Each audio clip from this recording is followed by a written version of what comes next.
Well, greetings. Thank you for joining me this week. Today I'll be sharing with you how I do a Chaos Magick sigil. Sigil magic is one thing, but the way you do Chaos Magick sigils is that you're taking ownership of the creation of a sigil. And so it's a little bit different from sigil magic. For example, in the left-hand path or the dark arts, or in demonolitary, we have sigils. The Goetia gave us a whole bunch of sigils, the most popular sigils, and each of these sigils is an antenna to the spiritual world. It's a fast-track way of connecting with the ancient spirits. But it's a different thing if you create your own sigil and your focus is to create enough energy to manifest your own goal without the spiritual component. Now, of course, everything I do is a fusion, so it's not pure chaos magic. For that, you need to turn yourself over to a few authors, which I'll discuss in a minute. But chaos magic itself, to go back to what I'm trying to share with you this season or this series, is easy to do. The technique, if you follow it, it's very easy. You don't have other skills that you need to learn before you perform chaos magic. You just have to understand the basics of the tenets of this magical system and just get in there and do it. Now, one of the core tenets of chaos magic is everything is permitted and nothing is true. And that kind of alludes to a complete chaotic state of even the use of power. But this just isn't true. There is some discipline, but it's not ego-driven. There is a difference. Let me share with you some of the key works in chaos magic.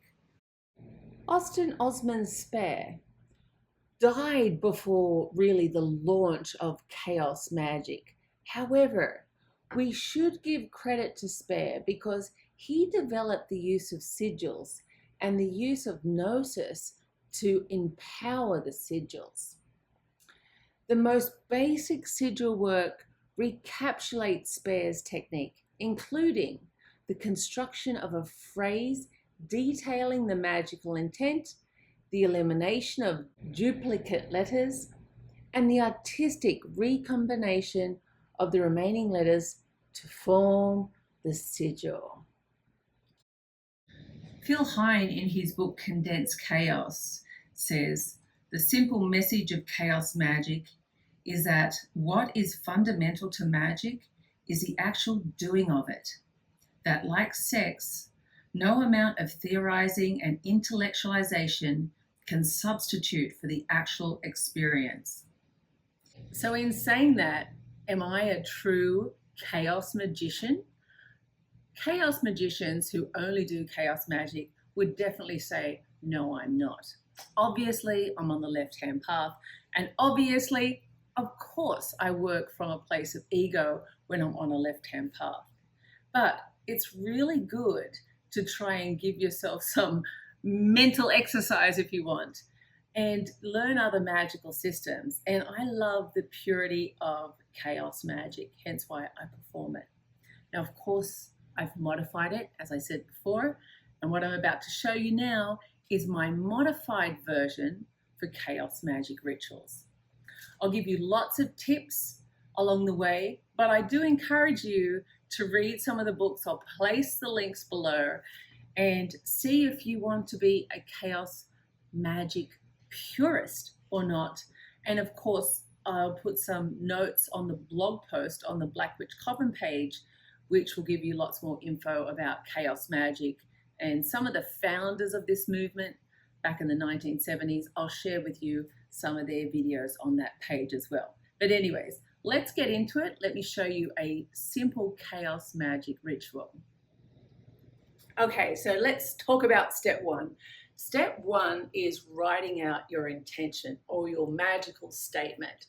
And here in this fictitious hypothetical statement, is for Tim Smith. And what Tim wants is protection, but specifically he wants protection from oncoming magical attacks. It's a real concern for him. He's worried about this. And so Tim could go two ways in writing his petition or magical statement. He could say, okay, I want magical attacks, plus just let's add on from car accidents, from financial issues, from health issues, or just everything. And this is where it becomes so diluted that your subconscious won't even recognize it.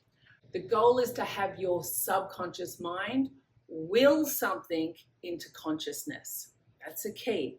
So you've got to make it tight, positive, and in the present tense. So here in this hypothetical statement, Tim Smith is protected from magical attacks. His subconscious mind will really register with this. It has a strong, it hits well with his belief system. So for you, if you're worried about protection as well, try and work out what you are most concerned about when it comes to protection, rather than creating lots of blank statements. The next step, or what we do in our group, is we cross out all of the vowels. So in this case, maybe I'll do it with a different color. So I, O, E, O, A, I, A. So that's all the vowels, right?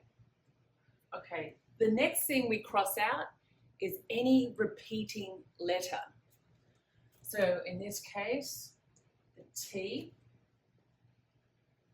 T, T, T, T, M, so M, M, M, M, then the S, S, S, okay, H, so the H is remaining, okay, I'll tick that for you. Oh, that's an S too. The P, okay, so that looks good. R, R, R, the C, protected, magical, tax, D. The D is good. F, okay.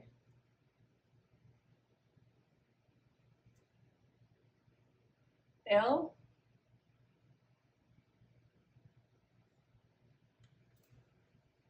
K.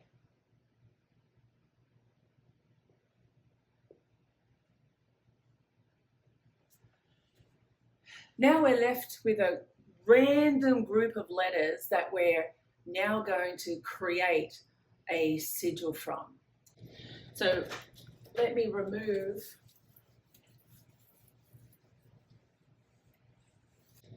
Now here are some ideas and concepts. Even though these are written in English, you can write these, for example, if you speak Greek, why not convert these letters into your own alphabet? Or if you're a witch, why not convert them into Theban language or some other coded system that you know that when it hits your subconscious, it really registers there and makes it a little bit more specific and powerful for you. So we use a lot of the Theban alphabet, and we also use a lot of runes. So these are the considerations that I'll be using or thinking about in my mind as I'm creating this image. For some spells that I do, some rituals, I might do a magical ritual, a very, very simple one before I begin here. Just calling down for divine assistance from whichever spirit you're working with. And so maybe that spirit helps influence you or relax so you can receive some imagery or messages or inspiration as you do this. But for Chaos Magick, traditionally, you don't have to worry about anything like that.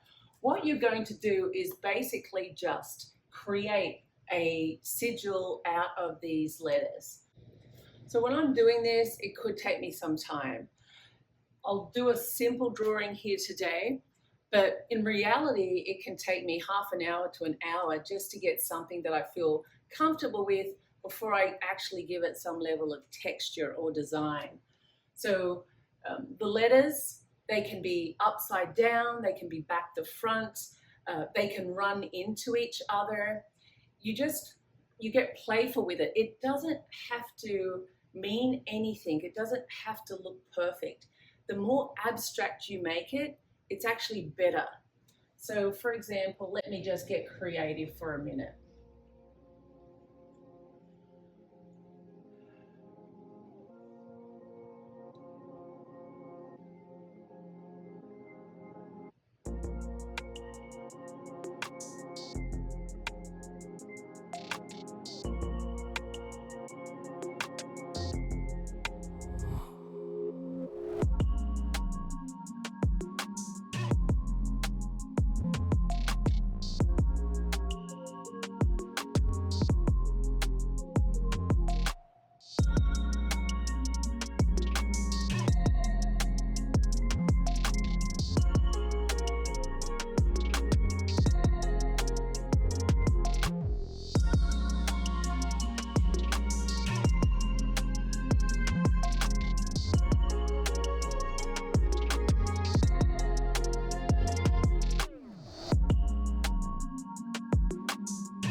Okay, so this is the design that I've come up with. I feel quite comfortable with this design.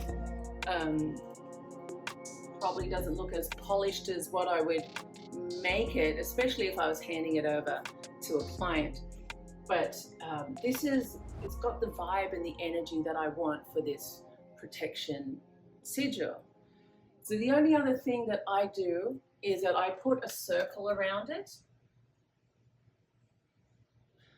Now at the end, I like to draw a circle around my sigils. In my mind, when I draw a circle around it, it means closure, completion. And so the subconscious mind makes it, well, it's easier for it to be registered in the subconscious mind as completion. But you decide if you want to draw a circle around yours or not. Maybe you want to draw a square. It's okay. It doesn't matter.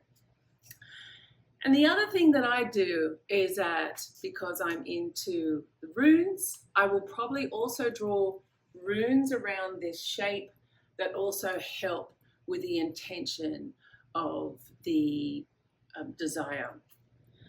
Now, the second method is a pictorial representation of your petition.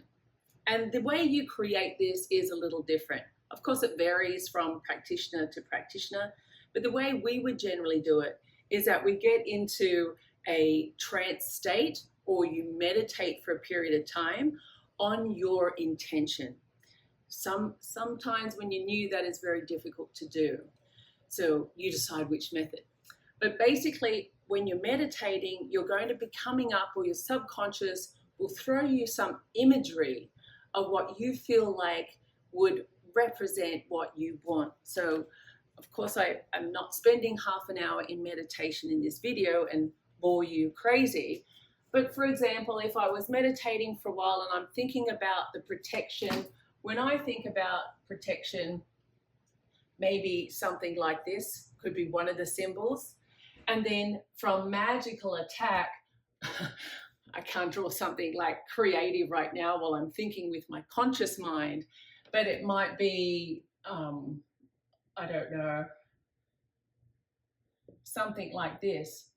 But even if this was the end result, if I was meditating for an hour and I came out with this, don't focus on this and then with your conscious mind say, oh, that's a really shitty picture. That won't work. It's not up for other people to judge this. This is after meditating, after connecting to whatever you're connecting to, if this is what you're receiving as a pictorial representation of what protection will look like for you, and that's what you want to charge and release, that's all that matters, okay? So let's just say that's it. That's what we're going to use for the charging. Next is the charging of the sigil. And this is where you're planting the sigil into the subconscious mind.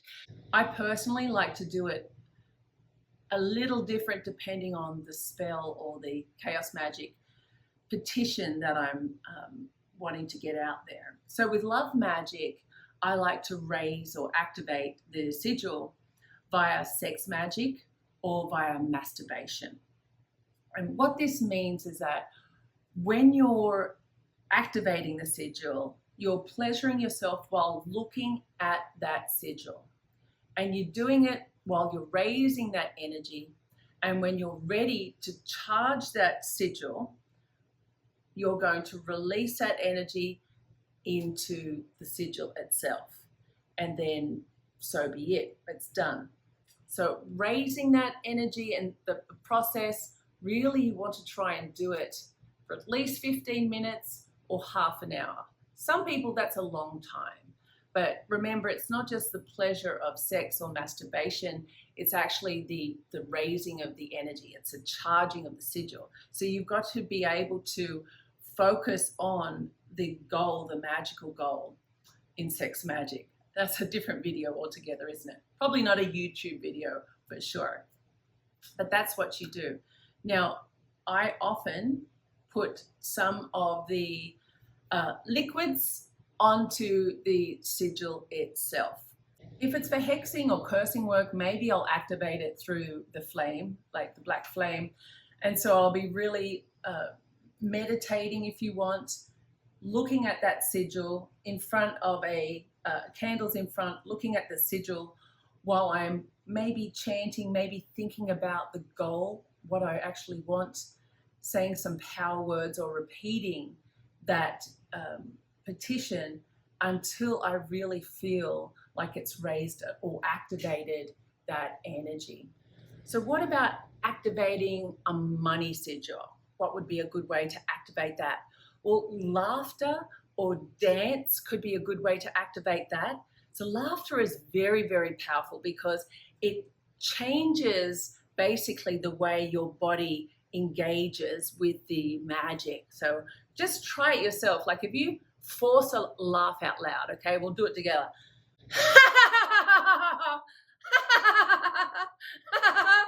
Oh, so you can just feel the change in your body, right? And this is the power of laughter, what they're talking about. And so does that work to activate your subconscious mind?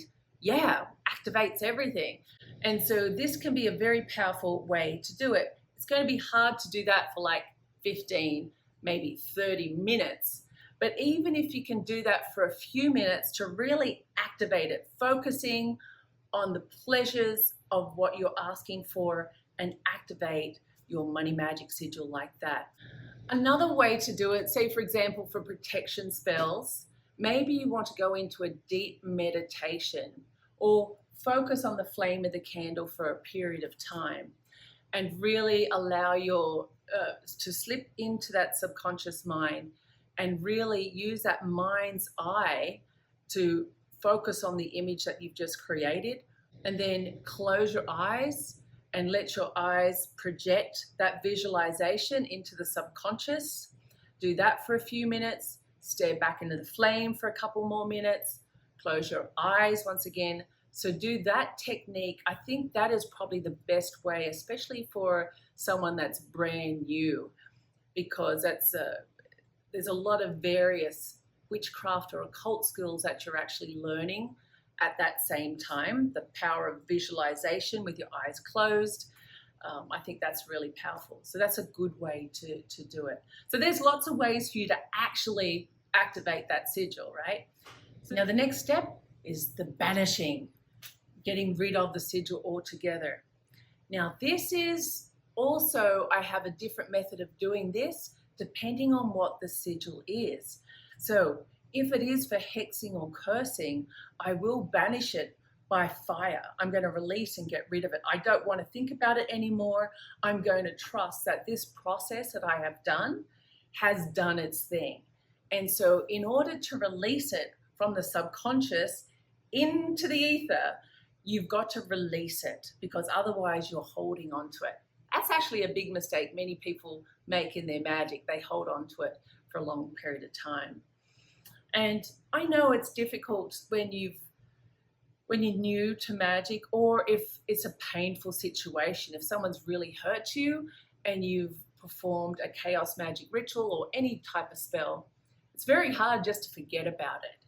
But you need to discipline yourself and try and do it, or keep doing magical spells until you feel like you've released it all from your body, so you can truly release it. Now, when it comes to love magic, it depends what the petition is. If it's for a short-term goal or something situational, I'll also release it probably by the flame. If it's for something long-term, like say I've created a more complex sigil for manifestation or for protection or for money and abundance, I'm going to want to keep that sigil. So generally what I will do is I'll put it either in a frame or I'll put it into a plastic sleeve. And when I come out to, or I bring it out to meditate it on again, I might even give it a little blood offering. I'm creating an energy around the sigil. Now that's just something that I do. And this is kind of slipping over into the creation of a servitor, which is something a little different. But especially when you've created a powerful sigil for a purpose, I don't want to get rid of that sigil. Now, arguably, a lot of large companies create sigils for their wealth, abundance, protection, to draw in money, customers, all of that type of thing. And these sigils are seen all around the world. In fact, a lot of symbology, you wouldn't even know that you're having a certain reaction due to that symbol. And that's the same thing that you're wanting to happen to you with your sigil that you created. Some of the sigils that I've created, especially for money or protection, I forget about them. I look at it on the wall, it doesn't mean anything. I've created these pictures and designs, and it consciously doesn't look like anything. But when you meditate and you connect again with it, it's very powerful. It's reactivated. But you do what's right for you. Try out those different methods. Maybe do a sigil for each different area of your life. Now, an option is, and something that I suggest to my clients, is that they should redraw the sigil that I share with them, redraw it, charge it, and connect with it, and then maybe keep it on them, either in a little mojo bag or maybe in their wallet, for example, if it's a money sigil. That's very powerful. When I'm creating sigils for clients, or when we do, we'll always release them via the flame, always, because that's how we're transferring it over. So we'll meditate on it for at least half an hour to project that into the unconscious mind of the client, and then we'll release it by the flame. So hopefully I've given you lots of ideas on creating sigils. I've shared with you lots of our tips and some of the secrets that we do here at Black Witch Coven.